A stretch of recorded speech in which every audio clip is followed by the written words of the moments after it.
Bonjour tout le monde, bienvenue à la séance du mois de novembre, 2 novembre, il est 18h30.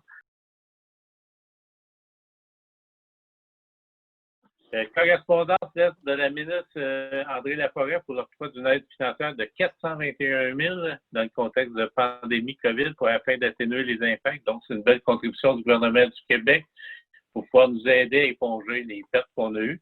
Donc, c'était un point d'information. On avait-tu reçu des demandes de citoyens pour ce soir? J'avais eu un courriel d'un monsieur là, qui nous disait qu'il avait entendu dire qu'il y avait une entreprise qui allait partir à Alberta avec un nom tellement anglophone. Puis il n'a pas spécifié c'est quoi. Puis il disait que c'était contre en française et qu'on ne devrait pas accepter ça. Ben, nous, alors, qu'est-ce qu'on pourrait répondre? C'est General Recycling. C'est des promoteurs de Vancouver, puis on est vraiment fiers de l'arrivée de cette entreprise-là, qui est vraiment dans le créneau des écomatériaux, qui vont faire de laine, du défibillage de laine. Donc, moi, je leur souhaite vraiment la bienvenue sur notre territoire. Au niveau de la langue, il y a des règles qui s'appliquent au Québec. Ils se doivent de suivre les règles. On s'est rendu demande d'appui, contribution pour les sentiers 4 saisons et l'achat d'une équipement. Georges-André. Non, c'est une résolution pour une subvention de 500 $, de 2800 $ au sentier 4 saisons pour l'acquisition d'une remorque pour l'épandage de gravier dans les sentiers. Proposé par M. Bachand, secondé de M. Benoît. Merci, Pierre. Et pour l'achat de l'équipement? Donc, c'est pour une résolution pour acheter un équipement pour, encore une fois, l'entretien des sentiers 4 saisons. Mais dans ce cas-ci, c'est une mule Kubota et avec un ajout de chenillette pour un montant de environ 24 000 $. Et on va adresser une demande au FRR pour cette acquisition-là. La Ville va y contribuer au tiers du montant total. Est-ce qu'il y a un conseiller qui propose? M. Alain Roy, secondé de M. Benoît.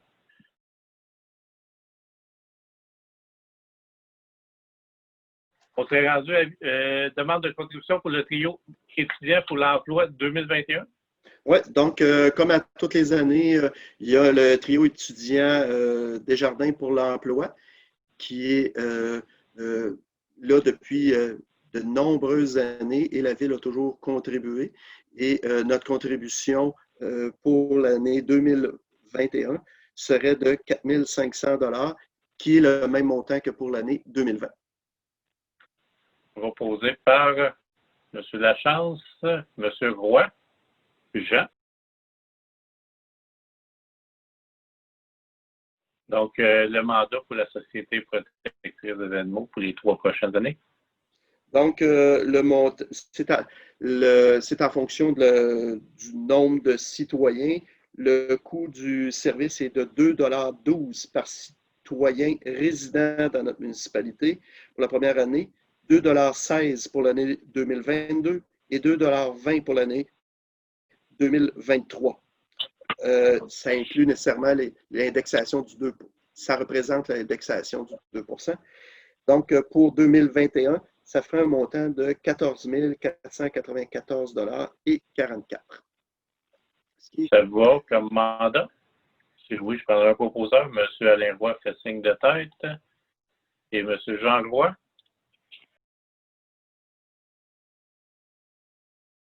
Signation des personnes responsables de l'application du règlement 2018-217 pour le règlement sur les compteurs d'eau. Donc, c'est tout simplement pour dire que Maxime Lafilippe et Mario Savoie sont habilités à émettre des constats d'infraction pour ce règlement-là. Proposé par M. Jean Roy, secondé de M. Lachance.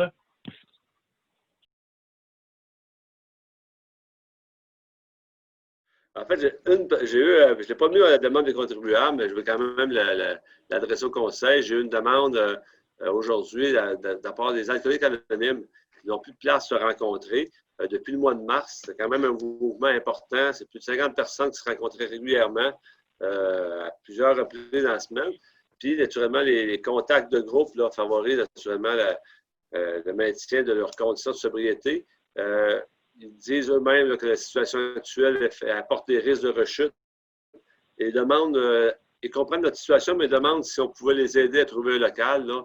Fait que je vais nommer quand même leurs questions qu'on va sûrement regarder s'il est possible de les accommoder. Pas simple dans le contexte de la COVID, naturellement, puis il n'y a pas beaucoup de salles disponibles, mais je voulais le nommer au conseil municipal quand même. Je pense que c'est important, si on est capable de les supporter, faire ce qu'on peut faire. Ben, j'ai fait énormément de recherches pour eux, Alain, parce qu'ils m'avaient contacté dans les derniers mois. Par contre, avec le budget qu'ils ont à leur disposition pour avoir 50 personnes une fois par semaine, il n'y a rien de disponible.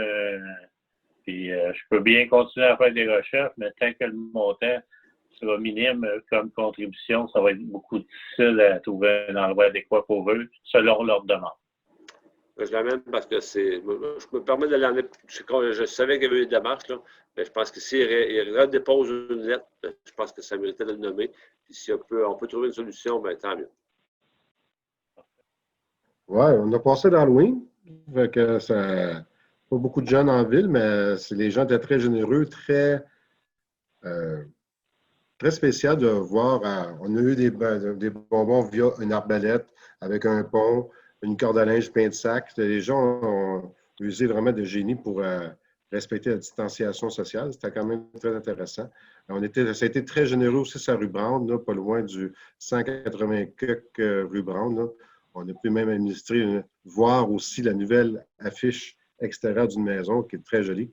Alors, un comptable notoire de la ville d'Asbestos, mais c'était une belle cueillette de Noël, d'Halloween, mais pas beaucoup de jeunes en ville, par contre. Dans le beau site, là, et c'est tranquille. Fait que, somme toute, on n'a pas vu beaucoup de policiers non plus, ni de l'ambulance, ni des pompiers. Je pense que personne ne sortait ce week-end. Là.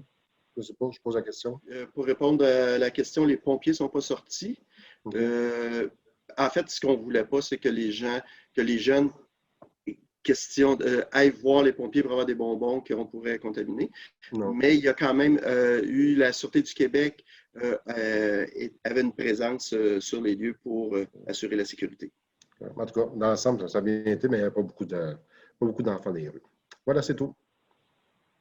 Je n'ai pas grand-chose à ajouter, mais vu que Jean-Philippe a parlé de l'Halloween, en fait, moi, dans le temps où je l'ai fait, dans le secteur où je l'ai fait, j'ai vu quand même pas mal d'enfants. On a la chance, dans le quartier dans lequel j'habite, d'avoir un groupe Facebook et on s'était comme un peu entendu sur les heures à laquelle les gens devaient ou pourraient passer. Donc, je pense que ça c'est vraiment un plus. J'ai entendu aussi qu'il y en a qui, justement, se questionnaient parce que quand c'est un soir de semaine, souvent, c'est facile. Les enfants sont déjà déguisés à l'école. On fait juste commencer la cueillette par la suite. Là, vu que c'était la fin de semaine, je pense qu'il y avait un petit peu de confusion là, sur à quelle heure on passe, tout ça.